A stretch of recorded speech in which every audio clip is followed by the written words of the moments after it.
বন্ধুরা, আমাকে একটা প্রশ্নের উত্তর দাও। আমি যদি এখন তোমাদের হাতে পৃথিবীর সবচেয়ে উন্নত এবং শক্তিশালী একটি তীর ও ধনুক তুলে দিই এবং বলি তীরটি ছুঁড়ো এবং লক্ষ্যভেদ করো, কিন্তু আমি যদি তোমার চোখ কালো কাপড় দিয়ে বেঁধে দিই, তুমি কি লক্ষ্যভেদ করতে পারবে? না। কেন পারবে না?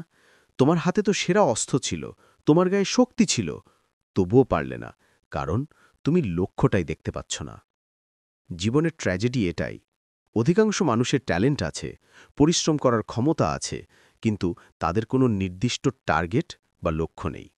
তারা সকালে ঘুম থেকে ওঠে কারণ সূর্য উঠেছে, তারা কাজে যায় কারণ সবাই যায়, তারা বেঁচে আছে কারণ তারা এখনো মরেনি।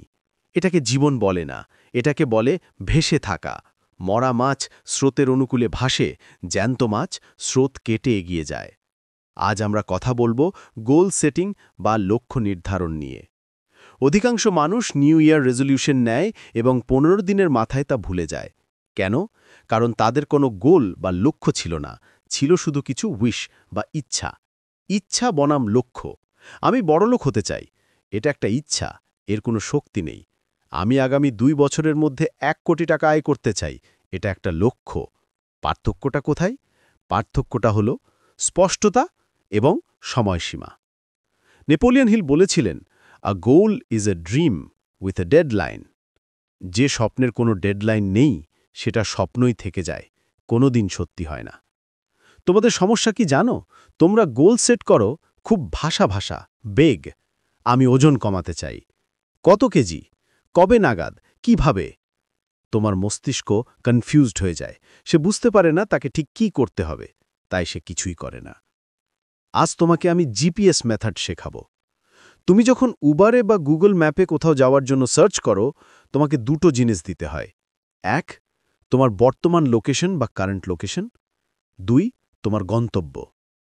গন্তব্য না লিখলে ম্যাপ তোমাকে রাস্তা দেখাবে না। জীবনও ঠিক তাই। তোমার জীবনের জিপিএসে তুমি কি লিখেছ? আজ বাড়ি ফিরে একটা সাদা কাগজ নাও এবং নিজেকে প্রশ্ন করো, আগামী ৫ বছর পর আমি নিজেকে ঠিক কোথায় দেখতে চাই? লজ্জা পাবে না, নিজের কাছে সত থাকো। যদি তোমার লক্ষ্য হয় একটা BMW গাড়ি, তবে সেটা লেখো, কোন মডেল, কি রং, সব লেখো। যদি লক্ষ্য হয় গ্রামে এতিমখানা বানানো, তবে সেটাও লেখো, কত বড় হবে, কতজন শিশু থাকবে, সব লেখো। যত বেশি ডিটেলস দেবে, তোমার ব্রেন তত পরিষ্কার নির্দেশনা পাবে।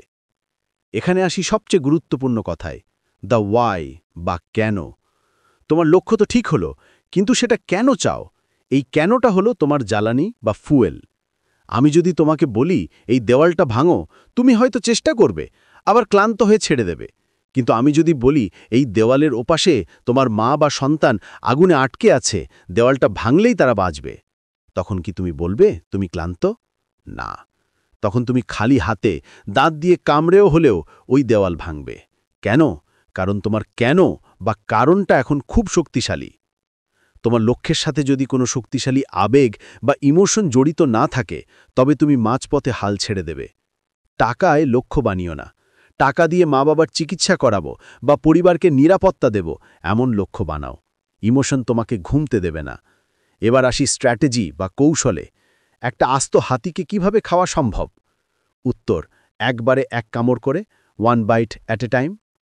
তোমার লক্ষ্য যদি হয় ৫ বছরে ১ কোটি টাকা, তবে সেটাকে ভেঙে ফেলো। ১ কোটি ডিভাইডেড বাই ৫ বছর, বছরে ২০ লাখ টাকা। ২০ লাখ ডিভাইডেড বাই ১২ মাস, মাসে প্রায় ১.৬ লাখ টাকা। ১.৬ লাখ ডিভাইডেড বাই ৩০ দিন, দিনে প্রায় ৫,০০০ টাকা।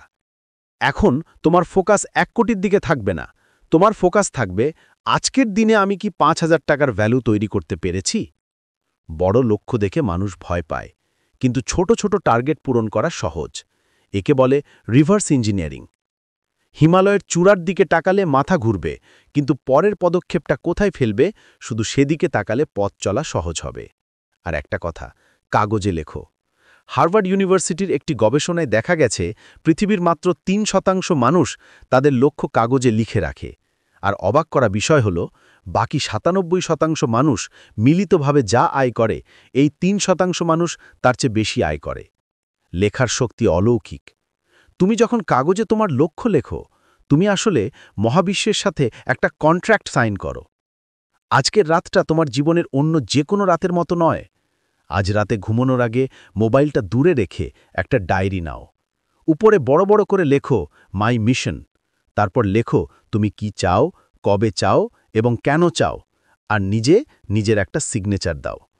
ওই কাগজটা তোমার বেডরুমের এমন জায়গায় লাগাও যেখানে সকালে ঘুম থেকে উঠেই তোমার চোখ পড়ে। মনে রেখো, লক্ষ্যহীন জীবন হল হাল ছাড়া নৌকার মতো। বাতাস তাকে যেদিকে ইচ্ছা নিয়ে যায়, শেষে হয়তো কোনো পাথরে ধাক্কা খেয়ে ডুবে যায়। কিন্তু যার লক্ষ্য আছে, সে বাতাসের বিপরীতেও পাল তুলে গন্তব্যে পৌঁছতে পারে। তুমি কি যাত্রী হতে চাও নাকি চালক? পছন্দ তোমার। আজ আমরা গন্তব্য ঠিক করলাম, কিন্তু গন্তব্যে পৌঁছতে গেলে তোমাকে রোজ হাঁটতে হবে। আর রোজ হাঁটার জন্য দরকার ডিসিপ্লিন বা অভ্যাস।